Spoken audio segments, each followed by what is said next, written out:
All right, Coach, you can start us off. Some opening comments. Yep. Reviewing the tape, just again, give a lot of credit to Alabama. They beat us soundly in all three phases. I think the biggest thing for our guys is just simplifying, getting their confidence back where they can go play fast. We didn't like to play very fast. When I watched the tape, not just sure of ourselves and attacking, I think the best way for us to get that back is to simplify. But yeah, we watch the tape, make the corrections, move on. Another tough SEC opponent on the road at 11 o'clock. Very, very good defensively. Turn the tape on. Very, very good front seven. I mean, really attacking, very strong. They're top 10 defenses in the country. Offensively, they're going to run the ball. They're going to attack us and play actions, do a lot of speed sweep motion to take your eyes, mess with your safety fits. But two very, very good running backs, good offensive line, and then two good receivers that they can stretch the field with. So huge challenge for us, but 8 opportunities left. Excited to get back to work and get started. All right, raise your hand if you have a question. Bring the microphone to you. All right, who wants to go first? Matt, is it harder to recuperate physically after you play Alabama more so than other teams? I think anytime that you play an SEC game, that there's going to be some physical toll, but overall came out pretty healthy. Was very pleased with Sean Rollins. There's very few guys that could have played, but very impressed with him.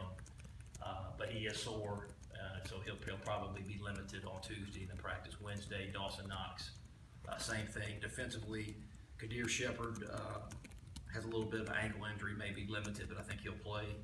And then Gary, tightened up. But other than that, we came out pretty healthy. 1 minute. Yeah.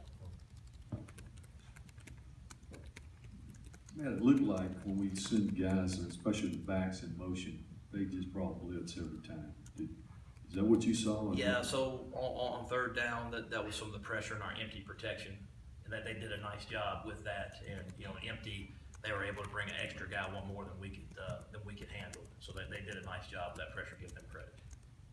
After watching the film, who were a few guys that stood out that really gave a ton of effort there at the end when the chips were down? Yeah, no, the guy that stands out to me offensively is Jordan Wilkins.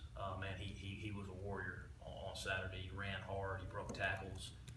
Very, very pleased with Jordan Wilkins. Defensively, Breland Speaks played really, really hard. He played inside. He played outside. And he just gave a ton of effort. Just very, very. I told those guys yesterday, just after watching the tape, those two guys stood out in my mind.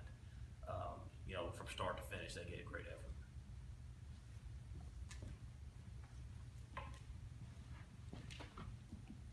You mentioned Alabama blitzing during the empty sets. Was there more to it than that with pass protection? And what's your evaluation of pass protection? No, I thought and our one-on-one stuff was pretty good. We did have some times where we got beaten in some one-on-ones, and but when you're playing a team like Alabama, that's going to happen. So we got to throw the ball on time and stay ahead of the chain so you can run some shorter routes. But the blitzing, they got us one time on the screen where the linemen were releasing. We got sacked one time on the screen, and then the empty protection. Those are the ones that jumped out at me. But there were a couple of one-on-one situations where. But there's going to be times where you win one-on-ones against Alabama, and they're going to win some too. You got to try to limit those. But again, staying out of the long yardages where they have a chance to pin their ears back. That's the lesson coming out of that. Is you don't want to be in third and long very often. In some of these games, Matt, that have been decided early on, are you concerned about Shea's health at all by leaving him in late in some of these games? No, I don't think so. I think Shea is a sophomore. We're trying to get him as much experience as possible, and I think he was coming up to me wanting to stay in the game, wanting to compete. But I think him getting as much experience as possible, I think that's important. Questions? Matt, what's the number one point of emphasis for the offense right now? You guys have scored 3 points in the past 6 quarters. So where do the problems start, and what do you guys want to fix? Well, I think our emphasis on simplifying and playing fast. I think we're good enough to score points. We just gotta go simplify and know what to do. We're good enough to run the football. We're good enough for a receiver to make plays. I think we just gotta simplify and go execute. We'll get in the red zone. We gotta score points, but the big emphasis will be on third down this week. You have to convert on third down and stay on the field. If you're not staying on the field on third down, you're not scoring points. So I think that's a huge emphasis for us is staying on the field, having a great third down plan, and go and score points, because I think, I know we're good enough. We just gotta go simplify, play fast, and go get it done.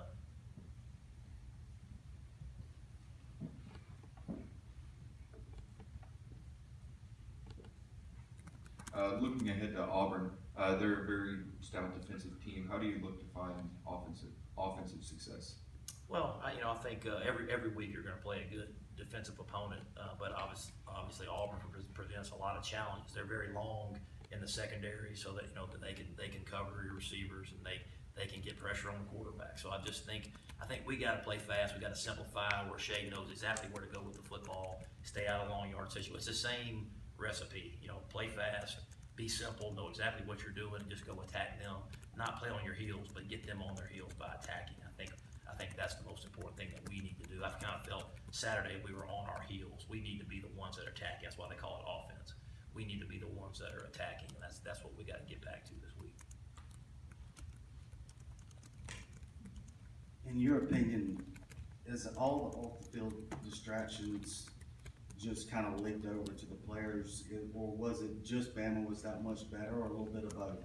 Again, I'm going to give Alabama a lot of credit, and we have to be focused enough and mentally tough enough to keep everything and keep our focus on the football. And I think that's our challenge this week moving forward. Is we have 8 opportunities, and we're going to take advantage of each one, starting with Auburn. And we're going to take 70 guys to Auburn, ready to go play and push in the same direction and fight and compete.